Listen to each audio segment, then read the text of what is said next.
ಅಣ್ಣ ಬಿಡ್ಬೇಕು ನಿನ್ನ ಪಟ್ಟ ಕಲ್ತಿದ್ ಯಾಕೋ 4 ಅಕ್ಷರ ಕಲ್ತು ಬುದ್ಧಿವಂತಾಗಿ ಹೆತ್ತವ್ರಿಗೆ ಹೆಸರು ತರ್ತೀಯ ಅಂತ. ಆದ್ರೆ ನೀನ್ ಮಾಡಿದ್ದೇನು?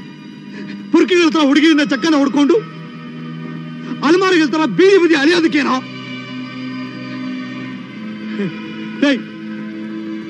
ನಿನ್ನ ಎದೆ ಮೇಲೆ ಇಟ್ಕೊಂಡು ಸಾಕಿದ್ದಕ್ಕೆ ಇದೇನೋ ನೀನ್ ಕೊಡೋ ಬಹುಮಾನ?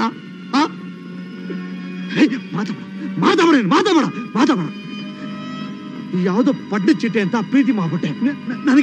ನನಗೊಂದು ಮಾತು, ನಿನಗೇನ್ ತೊಂದರೆ ಆಗ್ತಿದೆ ಅಂತ ನನಗೊಂದು ಮಾತು ಬಂದು ಊರು ಬಂದು ಹೇಳಿದ್ರೆ ನಾನು ಸತ್ತೋಗಿದ್ದೇನೋ.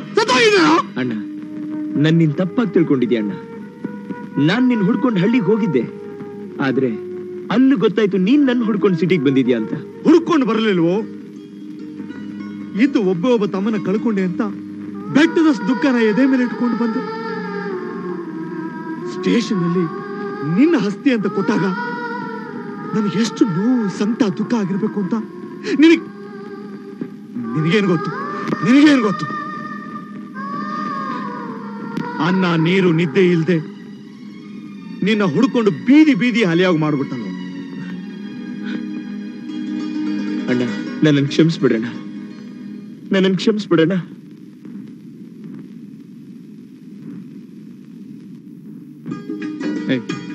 ಬಾರಲ್ಲಿ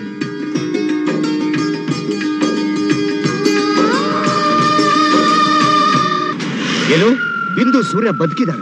ಅವರಿಬ್ರು ಸತ್ತೋದ್ರು. ನಾನು ಹಾಕಿದ ಪ್ಲಾನ್ ಸಕ್ಸಸ್ ಅನ್ಕೊಂಡಿದ್ದೆ. ಜೀವ ತೆಗಿ ಅಂತ ಸುಪಾರಿ ಕೊಟ್ರೆ ಕೊಲೆ ಮಾಡಿದೆ ಅಂತ ನನಗೆ ಸುಳ್ಳು ಹೇಳಿ ನನಗೆ ಫೂಲ್ ಮಾಡಿದ್ನ. ನನ್ನ ಮನೆ ಅನ್ನ ತಿಂದು ಬೆಳೆದವನು ಅವನ್ನ ನಮಕ್ ಹಲಾಲ್ ಅನ್ಕೊಂಡಿದ್ದೆ, ಆದ್ರೆ ಅವನು ನಮಕ್ ಹರಾಮ್. ನನ್ ಮಗ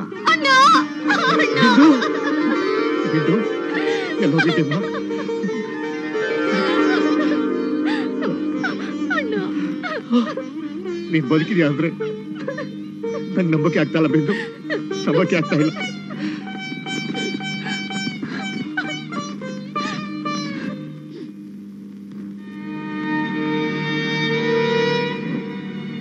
ಏನೋ ತಿಳಿದೆ ನನ್ನ ತಮ್ಮ ನಿಮ್ ತಂಗಿನ ಪ್ರೀತಿ ಮಾಡಿ ತಪ್ಪು ಮಾಡ್ಬಿಟ್ಟಿದ್ದಾನೆ.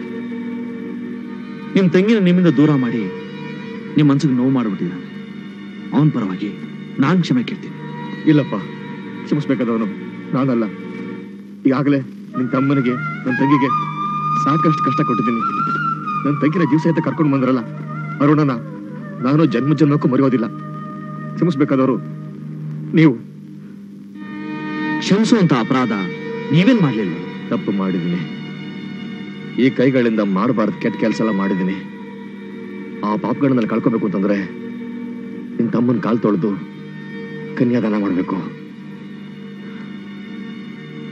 ಸೂರ್ಯ,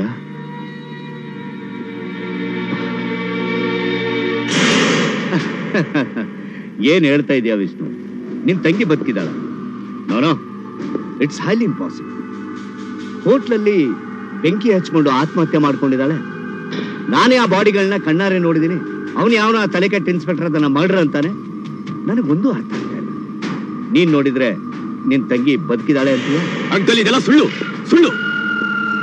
ಆ ಬೇವಸಿ ಸೂರ್ಯ ಎಲ್ಲೋ ಎಷ್ಟು ದಿನ ಕರ್ಕೊಂಡೋಗಿ ಇಟ್ಕೊಂಡಿದ್ದ, ಇವಾಗ ಇಲ್ಲೇ ಕರ್ಕೊಂಡ್ ಇಟ್ಕೊಂಡಿದ್ದಾನೆ. ಹಾಗಾದ್ರೆ ಇದೆಲ್ಲ ನಿಮ್ಮ ಅಣ್ಣನ್ ಪ್ರೀ ಪ್ಲಾನ್ ವಿಷ್ಣು. ನನ್ನ ಮಗನ್ ಜೊತೆ ನಿಶ್ಚಿತಾರ್ಥ ಮಾಡಿ ಮಾತು ಉಳಿಸ್ಕೊಳಕ್ ಅವ್ರಿಬ್ಬರನ್ನ ದೂರ ಕಳಿಸಿ ಆತ್ಮಹತ್ಯೆ ಮಾಡ್ಕೊಂಡಿದ್ದಾರೆ ಅಂತ ಪೊಲೀಸ್ ರಿಪೋರ್ಟ್ ಬರ್ಸಿದ್ದಾನೆ. ಛೆ, ನಿಮ್ಮ ಅಣ್ಣ ಹೀಗ್ ಮಾಡ್ತಾನೆ ಅಂತ ನಾನು ಅನ್ಕೊಂಡಿರ್ಲಿಲ್ಲ. ಅರೆ, ಕೊಟ್ಟು ಮಾತನ್ನ ಉಳಿಸ್ಕೊಳಕ್ ನನ್ನ ತಂಗಿ ಅಡ್ಡ ಬರ್ತಿದ್ದಾಳೆ ಅಂತ ಹೇಳಿದ್ರೆ ಆಗ್ತಾ ಇರಲಿಲ್ವಾ ವಿಷ್ಣು? ನೀನೇನೇ ಹೇಳು, ನಿನ್ನ ಅಣ್ಣ ಮಾತ್ರ ಸಾಮಾನ್ಯದವನಲ್ಲ. ಅಲ್ಲ, ತಂಗಿಗೋಸ್ಕರ ಇಷ್ಟೊಂದೆಲ್ಲ ನಾಟಕ ಆಡೋ. ನಾಳೆ ನೀನು ಬದುಕಿರುವಾಗಲೇ ನನ್ನ ತಮ್ಮ ಸತ್ತೋದಂತ ಇದ್ದ ಆಸ್ತಿನೆಲ್ಲ ನಿನ್ ತಂಗಿಗೆ ಬರ್ಕೊಟ್ಟು ನಿನ್ನ ಬೀದಿ ಬಿಕಾರಿ ಮಾಡಕ್ಕೂ ಹೇಸವನಲ್ಲ. ಅಂಕಲ್ ಕತೆ ಹೇಳ್ಬೇಡಿ. ನಾನು ಹೇಳ್ತಾ ಇದ್ದೀನಿ, ನಿಮ್ಮ ಮಗ ನನ್ನ ತಂಗಿನ ಮದುವೆ ಆಗ್ತಿದ್ದಾನೆ. ಇದಕ್ಕೆ ಯಾವನಾದ್ರೂ ಅಡ್ಡ ಬಂದ್ರೆ ಒಬ್ಬೊಬ್ಬರನ್ನ ತೆಗೆದು ಬಿಡ್ತೀನಿ. ಸಮಾಧಾನ ಮಾಡ್ಕೋ ವಿಷ್ಣು. ಎಷ್ಟೇ ಆದ್ರೂ ನಿಮ್ಮ ಅಣ್ಣ ಕಣ. ಯಾವಣ್ಣ? ನನ್ನ ಪಾಲ್ಗೊಂಡು ಶತ್ರು. Cool down. You are my son like Vishnu. Cool down. ಬರ್ತೀನಿ.